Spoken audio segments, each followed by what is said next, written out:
introduce to you today just an extraordinary group of some of the folks I work with in honor of International Women's Month.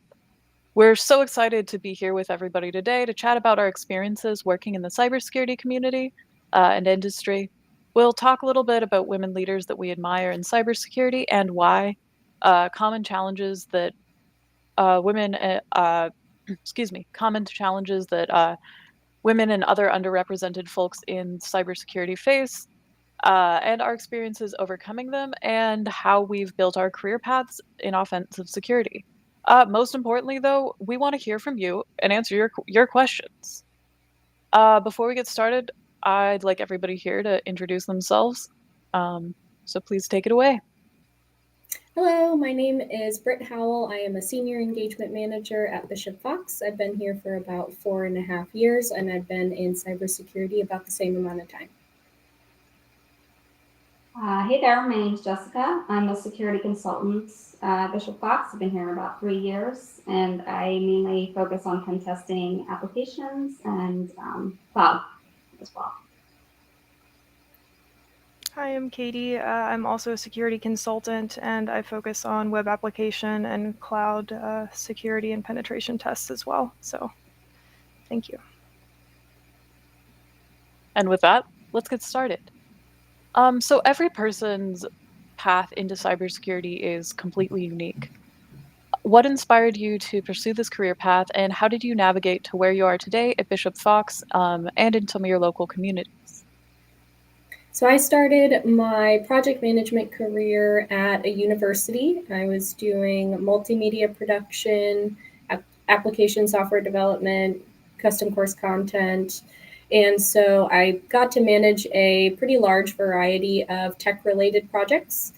And so I moved from there to a small firm doing website design, and then moved to Bishop Fox as a project manager. Yeah, my road to cyber was a little bit longer, but I started out in the military, in the Air Force, doing something completely different. And I used my education benefits to then go into traditional schooling. And there I just honed in on my interest in business and technology and just learned about cybersecurity while I was doing that. And so I joined some local groups, hacker groups in the Tampa Bay area, and learned I could do this for a living, which was really cool. And just noticed a lot of breaches on the news, and I was ready to help people and keep people safe from all that. So that's what inspired me. And then my journey was also kind of convoluted. I started out working at a small community newspaper in South Carolina where I was living at the time, and I ended up being the de facto IT person just because I was the only one that really understood computers there, which led to me writing a technology column, kind of like Dear Abby, but for iPhones, like writing about the latest social security scams, that kind of thing. And so it was through that I kind of got dipped into cybersecurity scams that were going around, problems that people were facing. And then I had a friend who was a pen tester who actually kind of told me more about the actual field, the opportunities and things therein. I started working in the reporting department of an auditing firm that did kind of pen tests and SOC audits and that kind of thing. And so that allowed me to learn a little bit more. And then with some great recommendations from the same friend, I was able to join the SANS Immersion Academy, get some career launching certifications. And then I've been here at Bishop Fox basically since then. I managed to hear a talk by Kelly Albrink, who's also a SANS grad, who's a director here now. And in hearing more about the company and the opportunities there, I was like, yes, that seems like the place for me. So here we are. That's awesome. Those are such cool pathways. Kind of like Jessica mentioned, a lot of my career story is thanks to some of the local cybersecurity communities. I got my degree in computer science, and during that time had done a CPF and realized I loved breaking things way more than I liked making them. And it was when I moved to Dallas that I joined the Dallas Hackers Association and got to learn from very cool people giving fire talks. And then I started a master's degree in cybersecurity, actually around the same time I joined Bishop Stock. Um, so what do you think are some of the key traits that define inspirational leaders, particularly women in cybersecurity? Do these and how do these traits contribute to a more diverse and inclusive industry? I think we all have a little bit of nerdiness in common, which is always great for company mixers. I think the women, especially at this company, are very much go-getters. They know what they want, like all of you said. Even if we have kind of fallen into the industry, we all really love it and go after our goals within our own careers. And I think that it's important to, as the new famous quote goes, women should be in the room whenever decisions are being made. So that is where the diversity part comes in. Yeah, for sure. I like that, Brittany. I think another key trait would be the drive to continue learning in cybersecurity, no matter what role you're in, whether it's pen testing, if you're on the defense side, if you're on the support side. It's just always important to know the trends and be comfortable with the fact that you might not know everything, and just know who to reach out to understand that more. And another one is just pushing through those situations where you are the only person that might be a woman or a minority in the room. I think imposter syndrome is just something that happens in general in cybersecurity, and it can happen a lot more if you're, a minority in the situation. So I think pushing through that and being comfortable with not knowing something is really important. For sure. I think some traits that have been really helpful for me just to learn from other women that I work with or that I see kind of in the field is just when they're willing to share knowledge. I think that having a lot of really intense technical knowledge, being able to execute like really intricate attacks and things is great. And I think that being willing to share that knowledge and kind of help lead others through mentorship or even just, writing a blog post about something cool that you've done is just a really valuable trait. It helps, the industry and the field keep growing, expanding, makes all of us better. So I really look for that and admire that when I'm trying to determine kind of who to pay attention to. Those are all really good points. I definitely agree that there's a sort of resiliency that's really helpful, or being uncomfortable with being comfortable with being uncomfortable.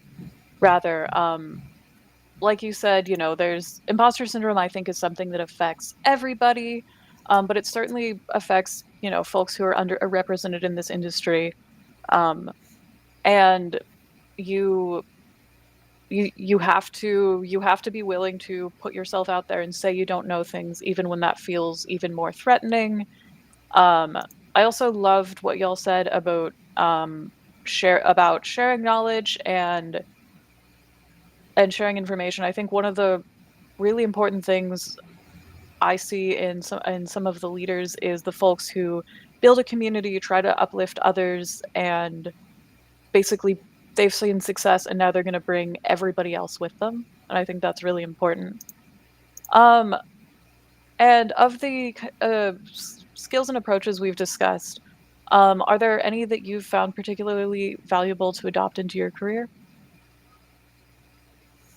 I think something that I learned from other project managers and bosses is tact is not always an innate quality in people, and especially from the project manager perspective, trying to convince the client like everything we are doing and telling you to do and asking for is for your own good. This is for the betterment of your project and the betterment of your application.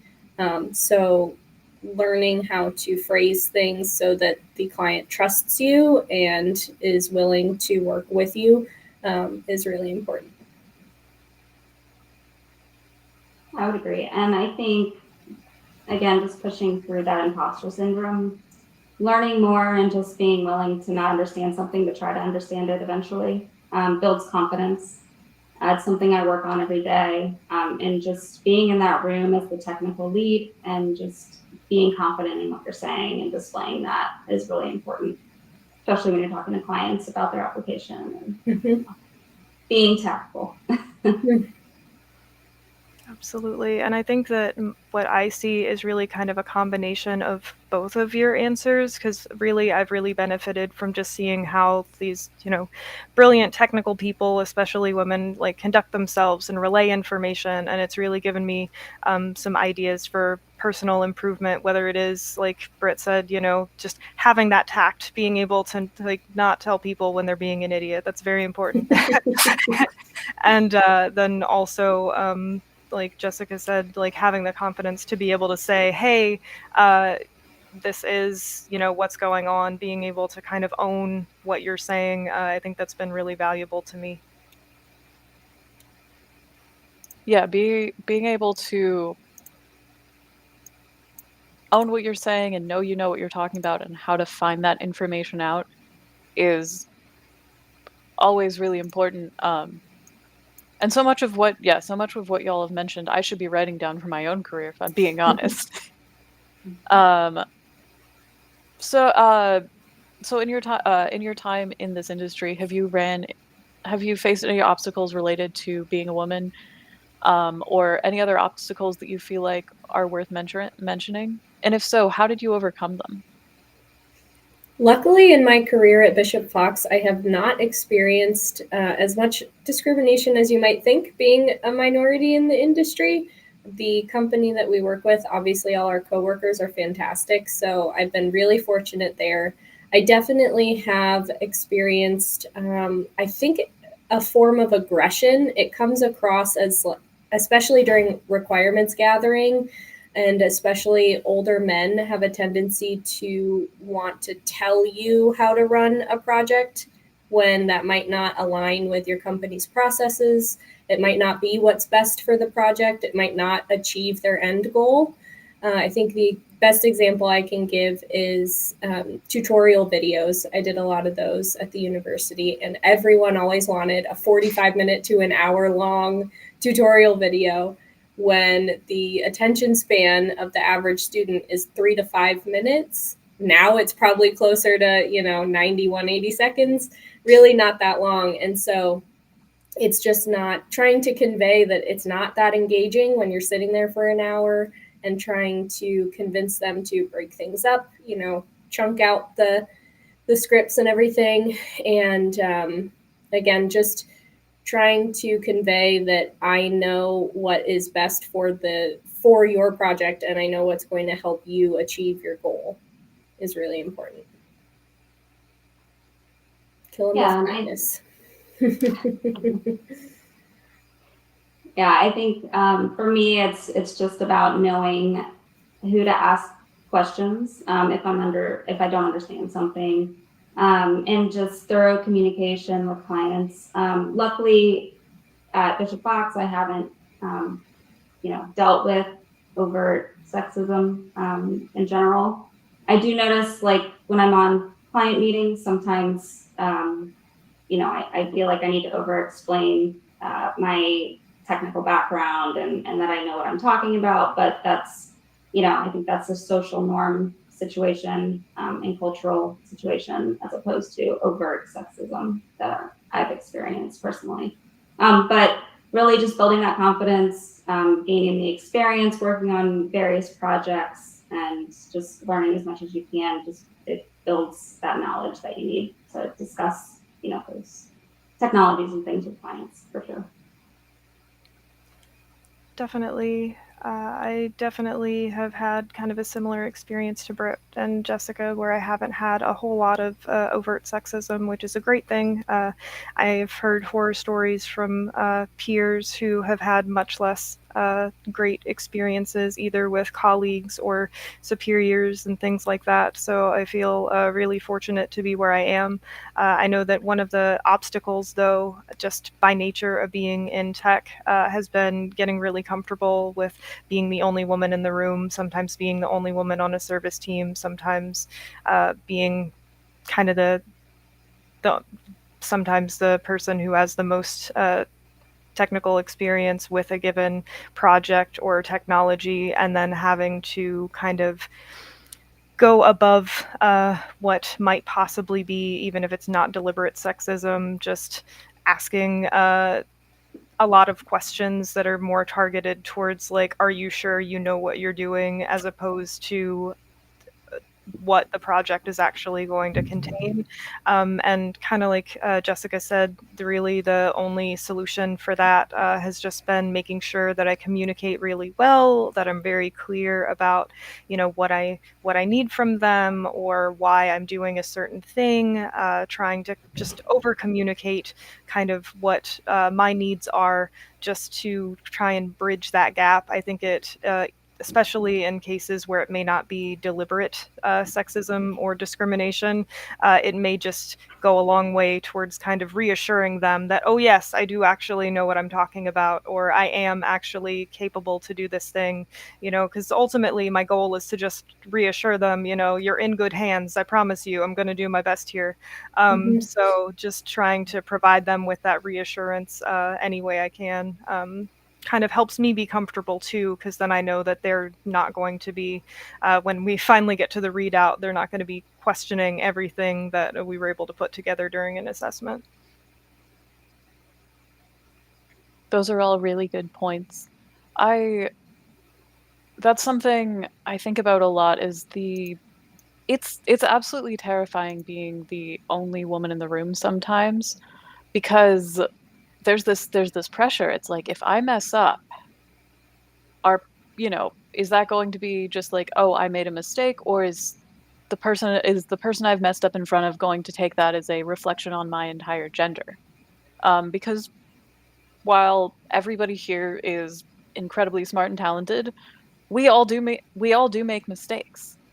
Um, and so, yeah, being confident in what you know, um, and being confident and working to deal with any issues that may arise in any issues that may arise in like a professional and good manner is uh and like preemptively, I think, are really important.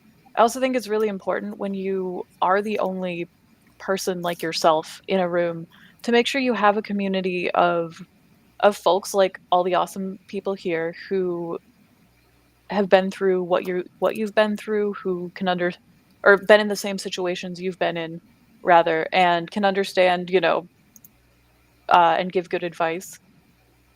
And one of the things that I think a lot of us face are, of course, stereotypes. What are some of the stereotypes that you've encountered in your career? And how have you dealt with that?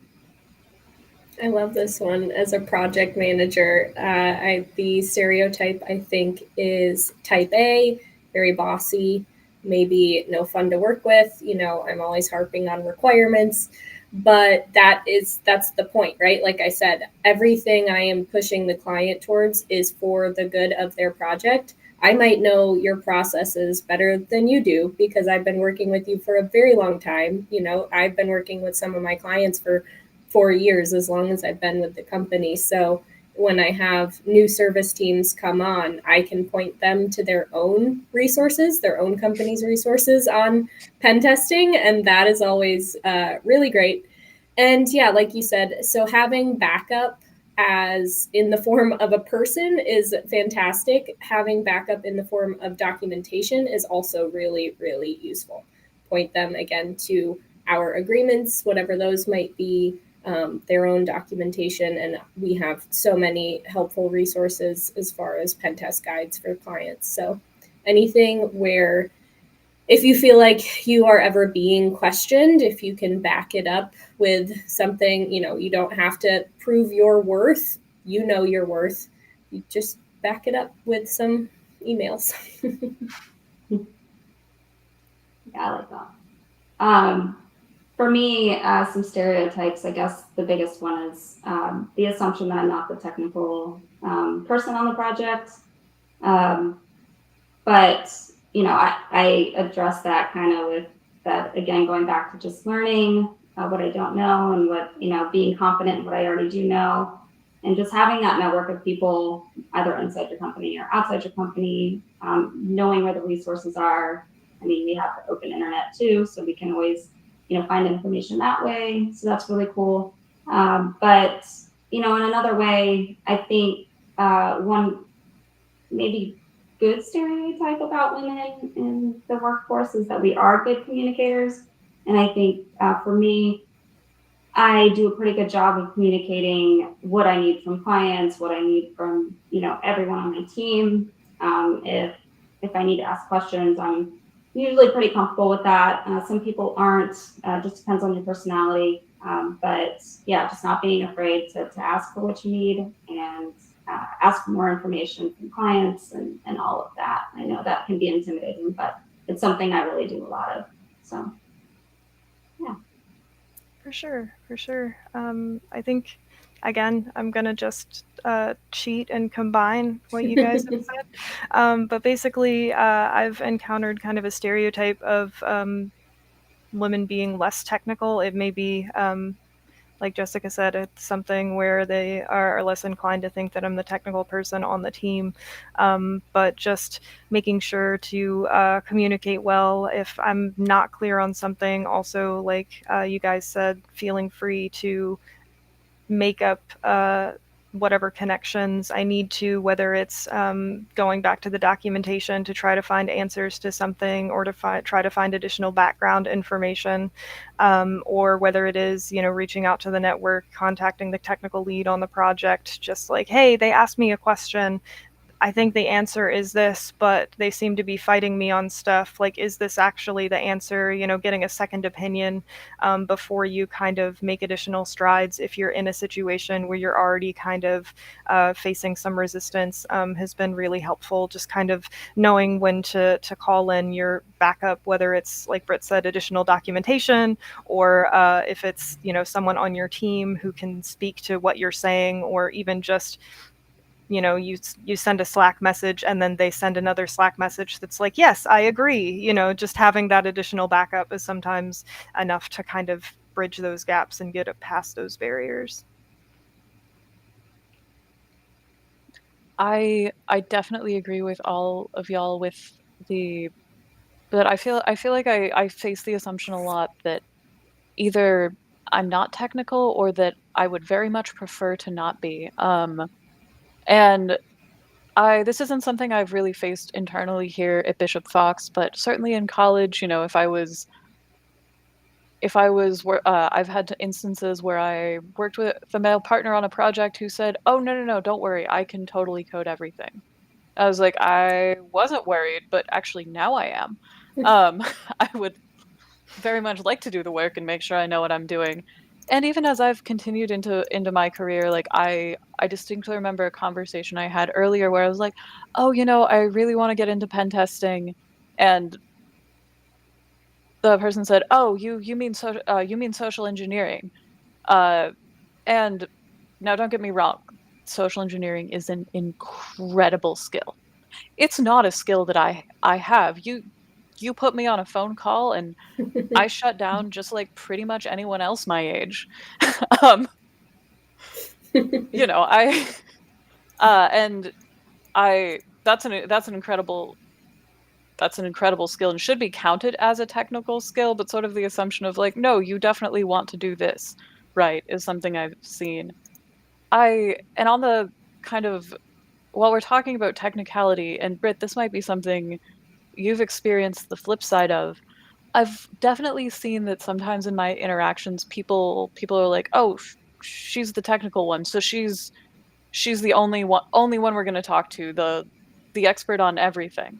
And I've had times where clients are asking me questions, and I'm like, "Oh, I need you I need you to ask or I need to ask the expert, the project engagement manager. Um, they're the absolute expert here, and yeah, it's kind of weird to see that the word technical to some people implies total expertise over everything.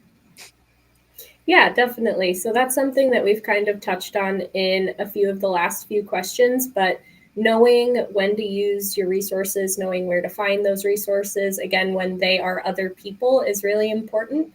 And that happens all the time. People, as the project manager, people ping me because I'm the main point of contact. I'm the one scheduling meetings. I'm the one following up, again, nagging them for documentation, all that stuff.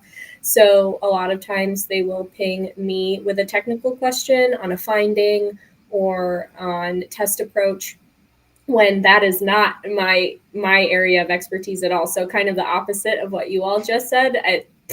It ain't me. Don't come. I'm not. Assumption correct. I am not a technical resource. So yeah. But again, that's a very easy. Just happy to find that out for you. Here's so and so who can give you that answer. Kind of jump into a different topic. Offensive security, as we all know, is a field that's constantly is evolving, and you constantly have to learn. What are some of the latest trends and innovations that you find the most exciting or promising, and how do you think that'll fuel new opportunities? I think we're all going to have the same answer for this one. Definitely AI and LLMs. I am in the camp that iRobot and the Matrix are real, and we should not be using these for everything day to day. We should definitely start learning about them, learn how to hack them, and make sure that the technology is under control. But that I think is where the industry is headed for sure. Yeah, I would definitely agree with that. The three I can think of is AI, cloud, and IoT is a big one that we don't talk about a whole lot right now, but that's where I kind of started my cyber career, and it was really interesting, and there's just a lot of different technologies in IoT. Yeah, that's definitely something I look forward to seeing in the future, for sure. For sure. I'm right there with Britt, thinking that AI is going to open a lot of doors. I think it's going to open a lot of doors as an attack surface, especially as it becomes more prevalent and gets added to everything, even when it doesn't make sense. Sorry, I need my toaster to talk back to me. Yeah, my smart toothbrush does not need all of the things. But no, Yeah. so I think it's going to open a lot of doors, both as an attack surface, but also giving us some more things to help with, to try and help with some of the more mundane or monotonous parts of testing, possibly things that you're doing over and over and over again. I know that it can be helpful just when you're trying to write a script on the fly and you don't want to have to manually write everything out. You definitely have to check its work, and you definitely have to retool things, but I think it's definitely going to be valuable and dangerous. So something we should keep our eyes on. Oversight will be very helpful. Yeah. And I feel like oversight is something that'll definitely be needed. While I'm definitely not in the camp of AI is going to take our jobs any day now, we should all be terrified. But I definitely think it's a tool that we should learn to use just like any other. But I think AI's biggest thing is going to be, it's massive additions to the attack surfaces that are out there, and I think that's really, really exciting. And for anybody who's watching and kind of wants to know a little bit more about that, we actually did an interview with Chloe Mesadagi at DEF CON, where in part she talked about a AI bug bounty program that she's been working on, and some opportunities to get into trying to hack AI. So definitely go check that out. For folks who are looking to advance their career in pen testing, red teaming, ethical hacking, what have you, are there any strategies or tips that you would recommend, or are there any specific skills or experiences that aspiring pen testers should have and focus on developing? I think I'm going to let Jessica and Katie take this one for the most part. But from my perspective, I think communication skills are super important. Again, if you have questions about an application or authentication, like anything you need in regards to how to get into this thing, you need to be able to articulate those questions clearly to clients. And the project manager, who oftentimes is not a technical resource, might not be able to frame those questions for you. So communication with clients is super important. And then again, like we've talked about, networking with your peers. I say getting along with your coworkers, but using your coworkers as resources as well. Everybody's here to help. It's a great community. So just making those connections is important as well. For sure. I would actually say that the soft skills are like almost as important as the technical skills, if not more in some cases. Communication being one that Brittany already talked about, but being agile is another. Since this field is constantly evolving, you just have to be ready to like learn something, and then it's just not even applicable anymore, and then you have to learn the next thing. It can be incredibly frustrating, but in that case, when you're trying to understand the fun, you're getting started in hacking or in any area in cyber. Learning the fundamentals is key. And I think once you do that, you can really start specializing in other areas. And my advice there, because I'm the type of person that gets interested in a lot of things and I can like overwhelm myself. So focusing on one thing at a time is something I need to practice personally, but I think it's a good way to do it. For instance, you can start with learning networking, and then you can move on to apps or AI, and then something else.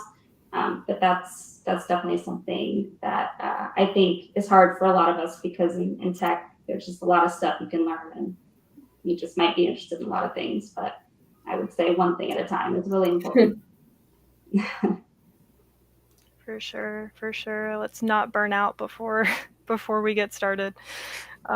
So my tip is just figure out how you learn best. As we've talked about a few different times, the field is constantly evolving, constantly changing. There are constantly new exploits, new technologies, new things to learn. And if you figure out what kinds of training or information you respond to, it makes it a little easier when it comes time to try and figure out what your next thing is. So even if you're focusing on one thing at a time, just being able to figure out like, oh, I really respond well to video courses where someone's explaining and showing me things, or realizing like, oh, reading stuff really helps things commit to my brain. So just understanding how your brain works will really go a long way towards helping you kind of be as agile as you need to be as things continue to evolve. And then just some advice that I was given that bears repeating is just play to your strengths and interests. So there is a lot of information out there. There are an almost limitless number of like fields and subcategories of specific things. Find what interests you, what you're good at, what you can kind of adapt to quickly. There's always going to be more information out there, but if you start out playing to your strengths, you'll be in a much better position. Even just having more fun when you're trying to learn stuff. I know that there are a lot of different things that I've had to learn that have been like arduous struggles, and I definitely learn a lot more whenever I'm actually enjoying the material. So play to your strengths and interests. And I'll add to that as well. So something Jessica mentioned, things come and go in terms of relevance. But I would say, and to Katie's point, any languages or methodologies that you want to learn for fun, definitely do it. I could always use someone who has Rust, blockchain, anything, those kind of more rare skill sets. We can always use someone with that kind of thing. So if those interest you, then definitely go for it. That's all really good advice. I definitely agree with what y'all said about soft skills. I think my biggest piece of advice is learn to write. and learn to talk to people. I mean, I definitely started my career, I'm like, okay, I want a job where I can work with computers and never interact with another human. And now I'm up here talking to people on the internet. That's Wait a minute. I've been bamboozled. But I think a lot of people are like, or yeah, don't think about trying to learn the soft skills. I think particularly when you're starting to look for a job, even if you don't have the technical skills, having those soft skills is going to show people that you're willing to learn. When I started my first role as a pen tester, I didn't have the technical experience, and I wanted to be as immediately helpful as possible. So I did the Google's free online technical writing course, and I think that really helped. Um, and these things, some of these soft skills, like particularly writing, it's it's something you have to learn and get better at. It can be daunting, but it's a really good place to start. I also think for people looking to get into this industry, definitely looking for local tech meetups, hacker groups, user groups. I'm really fortunate with where I live right now. We've got Dallas Hackers Association, the Dallas DEF CON group, that I'm actually the adult in charge of, uh, the Linux user group, O Day All Day, and just all of these cool things. And while I'm obviously a huge fan of big cons like DEF CON, um, these local groups make it easier to see people regularly, get to know them, and for people to actually sit down and talk about things or work on really cool projects. This is the last question I have for everybody. As we're finding, diversity and inclusion, having different people from different backgrounds, diversity of thought is really critical, I think, to the success of a lot of things, but certainly in cybersecurity. Um, how do you see innovation, creativity, and problem solving kind of contribute to improving diversity within the industry in the future? Yeah, I think again, everyone has a unique perspective, everyone has a different background, and the more diverse backgrounds we can bring into a problem, the more creative the solution is going to be.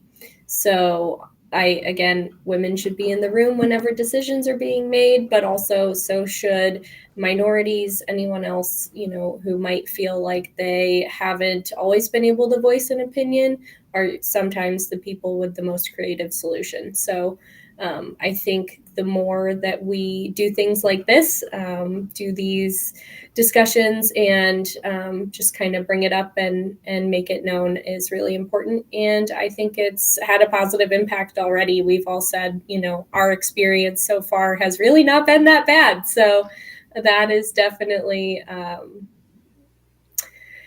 makes me feel good and makes me have a kind of positive outlook for the rest of my career. Yeah, I would agree with you, Brittany. Having as much diversity as possible in a room is key to coming up with the best solutions to a problem.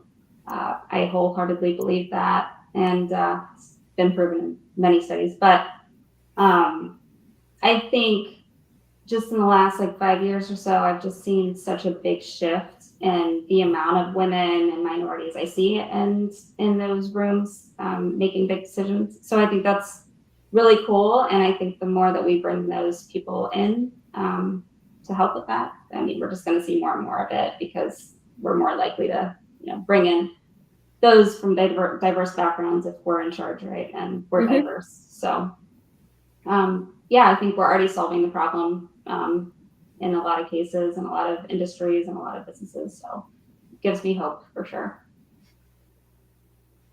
Definitely. I think that one thing that I think is important as companies start to think about DE&I and like bringing in diverse hires and things like that is also being willing to kind of make the commitments to whatever cultural supports are necessary just to keep candidates staying. It's one thing to like get diverse people in the room, but if they get pushed out because your company culture doesn't actually want them there, it can be really discouraging. I know that, again, just pointing to some friends in other places, they may work for a company or a university or whatever that has a really great optics surrounding, diversity, inclusion, things like that. But then if the policies, procedures, everything doesn't actually support those folks, then it kind of, you one step forward, one step back, and so I think like as we're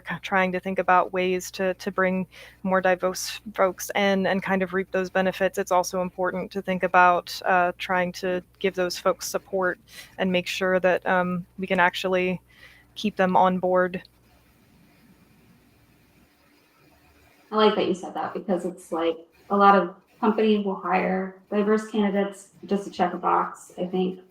And you really need to listen to those people that are actually in the room. And that's where leadership can be really valuable, when you're actually just listening and not just speaking over your people or letting the same person speak over and over again. Really listening to everyone in the room is imperative. Yeah, I think that's just such an important point. Diversity and inclusion is more than just saying, okay, I'm going to hire, people of color, women, um, and that's going to fix all of the inclusion issues in the company. I think that's expected.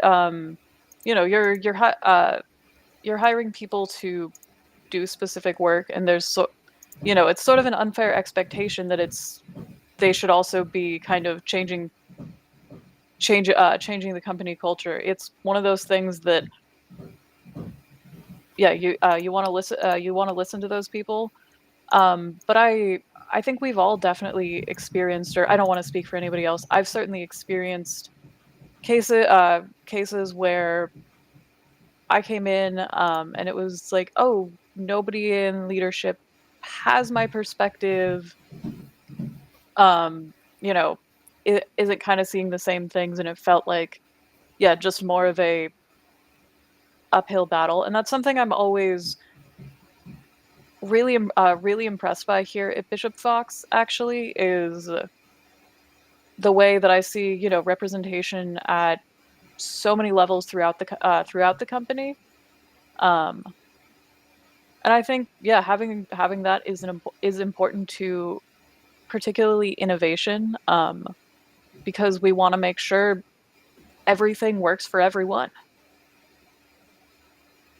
Um, does anybody else here have any final remarks? Anything popped up? I always like to say, don't give up. Being a woman in tech can be difficult, especially during the education portion, but don't give up. Find your people. It'll be great. Yeah, finding your people and finding community, I think, are two things that can go a long way, just so that way when you're feeling discouraged, you have someone there to actually say, like, no, I've experienced that too. You're not alone. You're not crazy. This isn't in your head. Because I think there's a lot of, I think it's like Jessica had mentioned, imposter syndrome at a couple of points. Like, it's really easy to get down on yourself and feel like you don't belong. But if you have, friends, mentors, people that can say, yes, you can, like, I've literally seen you do this, it's fine, you're just having a bad brain day. I think that can be really helpful as you're trying to make whatever strides you need to. I definitely agree with all of that. I think there's, yeah, particularly when you love what you're doing, there's so much pressure to be really good and do it well. And I've certainly found myself stalled in cases where I didn't want to make a mistake, or kind of stalling myself because it's like, oh, I struggled to learn this. And it's really easy to go, well, therefore I can never do it and I just have to give up, because I think a lot of us, like smart, nerdy people, it's really frustrating to struggle. And so my advice to everyone is stop worrying about good enough, and just do, particularly when you're learning. Go try, go try that exploit, try to work it out, and don't take it personally when it takes a long time. You can definitely do it. Anyways, Yeah. thank you so much to everybody for joining us today. To learn more about the Women at Bishop Fox, definitely check out bishopfox.com, and we'll provide some links in the chat as well.